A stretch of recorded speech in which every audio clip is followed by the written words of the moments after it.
NKRI harga mati, Mandalika harga diri.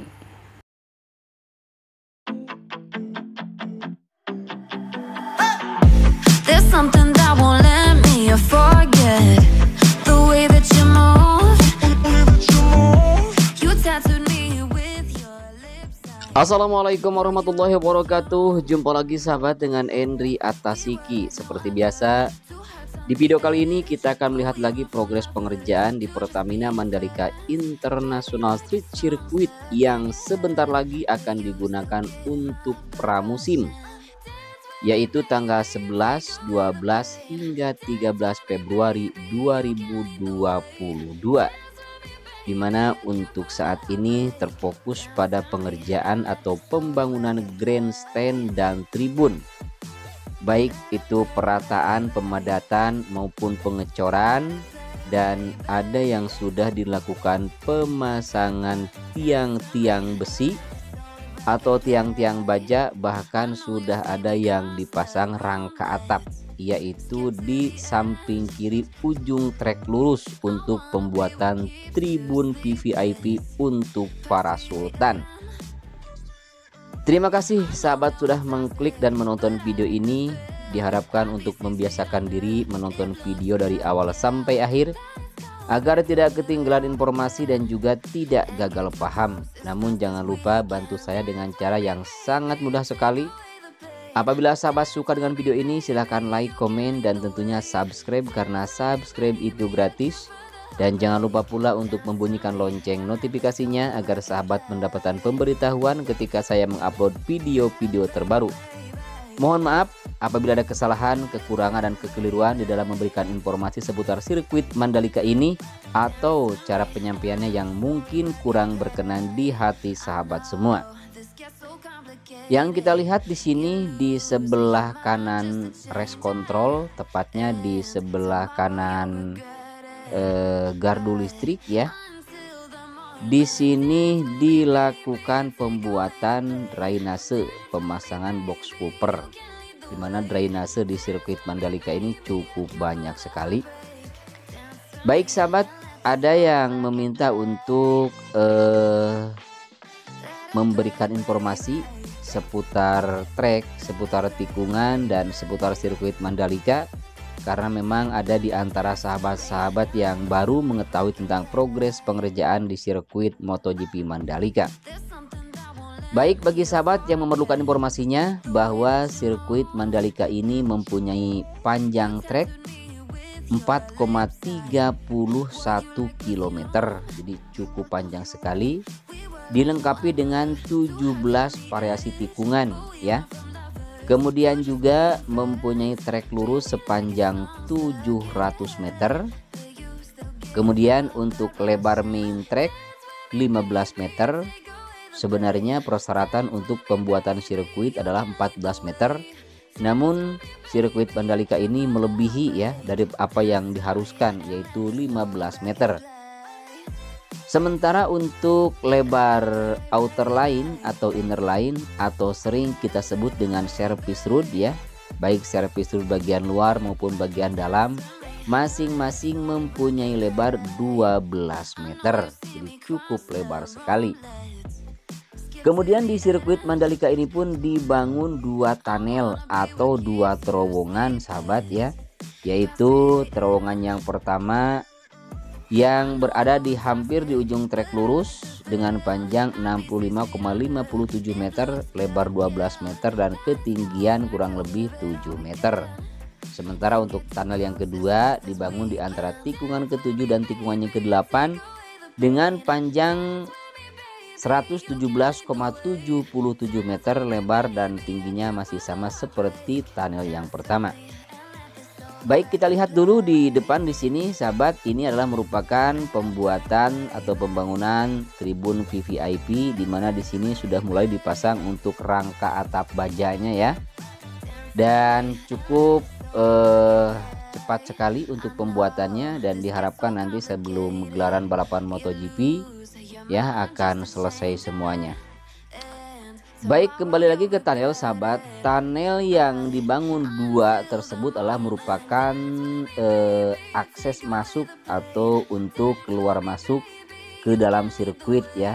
Jadi sekalipun sirkuit sedang melangsungkan balapan tidak akan terganggu dan tidak akan mengganggu balapan. Kita bisa lewat bawah atau lewat terowongan tersebut. Kemudian sirkuit Mandalika ini pun dilengkapi dengan berbagai drainase yang cukup banyak sekali ya. Apalagi kalau sahabat dari awal mengikuti bahwa di sirkuit Mandalika ini ada drainase yang cukup besar sekali, yaitu di ujung trek lurus yang memotong lintasan, kemudian juga di tikungan yang keempat, di tikungan yang ke-13 dan juga di tikungan yang ke-14. Jadi bisa dikatakan sebagai drainase induk. Namun kalau kita perhatikan sampai detik ini pun untuk pembuatan drainase terus dilakukan, baik di belakang pedok ya, kemudian juga yang sekarang sedang dilakukan pembangunan di depan dan di belakang tribun pun dibuatkan drainase, yaitu fungsinya agar nantinya ketika turun hujan atau banyak air tidak akan menggenangi trek yang utama, inner line, outer line, pedok, tempat parkir dan lain sebagainya. Jadi diharapkan nanti setelah benar-benar 100% jadi, sirkuit ini akan terbebas dari genangan air dan juga banjir. Berkaca dari pengalaman yang kemarin dilakukan ketika gelaran WSBK atau IATC bahwa ada sebagian yang masih tergenang air ketika hujan ya. Namun sudah diperbaiki semuanya dan alhamdulillah sudah selesai. Untuk tikungan yang pertama di sana kemarin dilakukan penggalian di bagian area rumput dan ditanam di sana pipa ya untuk mengalirkan air. Selain pembangunan drainase yang berada di sisi kiri, sisi kanan dan di bagian inner dan outer, kemudian untuk main tracknya pun dilengkapi dengan drainase hauraton. Jadi sisi kiri dan sisi kanannya dipasang drainase hauraton. Drainase hauraton di sirkuit Mandalika ini terdiri dari dua jenis sahabat. Untuk lebih lanjutnya bisa dilihat di video-video saya selanjutnya yang membahas tentang drainase hauraton. Drainase hauraton ini disinyalir bisa menyedot air atau menyerap air hanya dalam hitungan detik ya. Mudah-mudahan saja nanti semuanya drainase akan berfungsi dengan normal sehingga trek tidak akan tergenang air. Baik sahabat, di sini kita lihat di sebelah kanan trek lurus, tepatnya di ujungnya di sini masih terus dilakukan pengerjaan untuk pengecoran di bagian area yang nantinya akan dibuatkan tribun. Kemudian bisa sahabat perhatikan di track lane. Di sini yang warnanya beda, hitam ya, sepertinya belang itu ya. Jadi ada yang mengatakan tidak nyaman dipandang mata. Oh, tidak jadi masalah. Yang penting kualitasnya tetap sama. Jadi itu rata ya, walaupun memang warnanya seperti itu tapi itu rata ya. Jadi itu perbaikan dari apa yang kemarin diperbaiki, merasa kekurangan ya, agar lebih jos lagi makanya diperbaiki. Masalah warna tidak jadi masalah ya. Yang penting kualitasnya tetap sama, bahkan lebih baik lagi. Baik sahabat, kemudian informasi seputar road grip yang akan mengecat atau melakukan pengecatan lanjutan di bagian area run off. Masih akan dilakukan pengecatan nanti setelah mendekati ke race MotoGP. Mengapa demikian? Karena untuk pengecatan sahabat tidak begitu memakan waktu yang lama ya. Jadi tidak jadi masalah, sekalipun mepet waktunya tidak jadi masalah karena tidak begitu memakan waktu yang begitu lama. Sementara yang sahabat saksikan di sebelah kanan tikungan yang keempat di sini sudah tidak ada lagi pohon kelapa yang berdiri. Nah, di sini kemarin banyak sekali pohon-pohon kelapa, namun sekarang sudah rata ya, sudah tidak ada lagi. Dan sudah mulai dilakukan pengerjaan, pengerukan, perataan dan juga nantinya akan dilakukan pemadatan sebelum dilakukan pengurugan lagi, penimbunan lagi, dan juga dilakukan pemadatan lagi. Kemudian di zona tengah, di area bagian tengah, di sana terlihat sudah hampir bersih semua ya, karena relokasi sudah beres dan warga pun sudah direlokasi. Bahkan mereka berantusias membongkar sendiri untuk memindahkan barang-barangnya yang masih bisa digunakan dan dibawa. Nah, untuk itu ya, sebentar lagi untuk area tengahnya akan segera dilakukan pengerjaan. Sementara yang kita lihat di sini di sebelah kiri tikungan ke-5 menuju tikungannya ke-6, di mana di sini banyak sekali aktivitas atau ada eskapator di sini yang sedang melakukan perataan ya. Nantinya di sini akan dibuatkan lahan parkir ya, dan juga akan dibuatkan tribun di sini menghadap ke tikungan yang ke-5 dan juga tikungan yang ke-6. Sementara di samping di sini ada jalan atau lintasan yang dibuat khusus untuk nantinya sahabat kalau mau ke pantai ya, bahkan di sana terhubung ke Pantai Serenting. Kemudian di sini sahabat di tikungan yang ke-7 menuju tikungan yang ke-8, nah itulah drainase yang tunnel yang kedua ya, yang telah kita tadi sebutkan, yaitu yang mempunyai panjang 117,77 meter ya. Dan bisa sahabat perhatikan di sini untuk pohon kelapanya masih banyak yang berdiri tegak di sini ya. Dan di bawahnya kita lihat sudah mulai dibersihkan dari rumput dan dari pohon-pohon yang kecil. Kemudian juga di sini lintasan yang menuju ke atas bukit ya. Dimana di bukit di tikungan ke-10 dan di tikungannya ke-11 yang kita lihat di sini sedang dilakukan pembuatan atau pembangunan observation deck ya. Kemudian kita lihat di sini untuk sisi kiri dan sisi kanannya sudah mulai diratakan dan nanti akan dilakukan pembuatan tribun dan juga pembuatan grandstand sama. Jadi bisa kita perhatikan di sini untuk naik ke atas bukit cukup indah sekali sahabat. Jalannya menanjak dan menikung, cukup indah.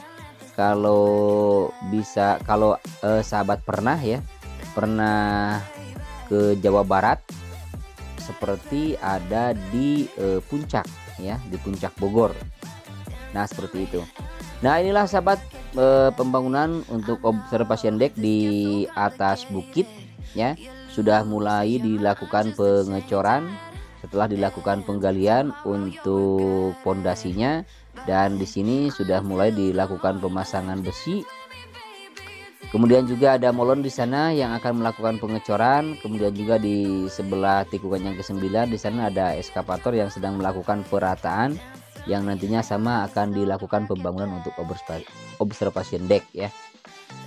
Baik sahabat, informasi lagi juga untuk race MotoGP yang nantinya akan dilakukan tanggal 18, 19 hingga tanggal 20 Maret ya, selama 3 hari. Dan untuk tanggal 18 seperti biasa untuk latihan bebas, dan tanggal 19 seperti biasa untuk kualifikasi ya, untuk mencari pole position, dan untuk tanggal 20-nya adalah race ya. Kemudian juga informasi bagi sahabat yang memerlukan tiket atau yang memerlukan informasi seputar tiket ya, baik harga maupun persyaratan-persyaratan untuk nonton MotoGP nanti bisa dilihat di link ya. Linknya ada di bio akun Instagram resminya MJVA. Silakan cari saja di sana, atau kalau enggak juga bisa sahabat lihat atau saksikan atau putar video-video saya sebelumnya. Ada ya, kalau tidak salah beberapa hari ke belakang saya membuatkan video khusus untuk membahas masalah tiket. Dan di sana ada tiket harian, ada tiket pembelian untuk 3 hari sekaligus, atau untuk 2 hari tanggal 19 dan juga tanggal 20. Dan dari mulai harga termurah untuk perharinya 115.230 dan juga 700 lebih ya. Silakan bisa sahabat lihat di sana. Kemudian di tikungan yang ke-13 ini sebelah kanannya sahabat sama dilakukan pengerjaan untuk pemadatan untuk pembuatan tribun dan juga pembuatan grandstand ya. Dan bagi sahabat yang nanti akan nonton ke sirkuit Mandalika secara live, jangan lupa ya untuk mendownload dulu Peduli Lindungi, aplikasi Peduli Lindungi, karena itu merupakan persyaratan ketika mau masuk ke sirkuit. Jadi sahabat harus divaksin terlebih dahulu minimal 2 kali dosis vaksin ya, vaksin yang pertama dan juga vaksin yang kedua. Tanpa divaksin dan tanpa ada aplikasi Peduli Lindungi, nantinya akan ada scan QR-nya ya, tidak bisa masuk, dijamin tidak bisa masuk. Kemudian juga harus tes swab atau antigen ya, halnya seperti turis dari luar negeri pun juga sama seperti itu ya. Jadi kita senantiasa mentaati peraturan dan menjaga protokol kesehatan. Baik sahabat, nah inilah yang kita tadi bahas untuk drainase di tikungan yang ke-14. Di sini merupakan drainase yang cukup besar sekali. Dan sekarang dilakukan pengerjaan untuk penyambungan dan penempatan box culvert ya. Nah, dan di sini kita lihat sudah ada dump truck yang sedang melakukan penimbunan ya, atau penyimpanan material saplis yang nantinya diratakan dan juga akan dipadatkan. Kemudian juga akan dilakukan pengecoran, halnya seperti yang sudah dilakukan pengecoran di tikungan yang ke-15 dan juga ke-16. Demikian sahabat video kali ini, mudah-mudahan bisa memberikan informasi bagi sahabat semua, walaupun memang informasinya masih jauh dari kesempurnaan. Untuk itu akhirnya saya Henry Atasiki pamit undur diri. Mohon maaf atas apabila ada kesalahan dan kekurangan juga kekeliruannya. Assalamualaikum warahmatullahi wabarakatuh. Bravo Indonesia.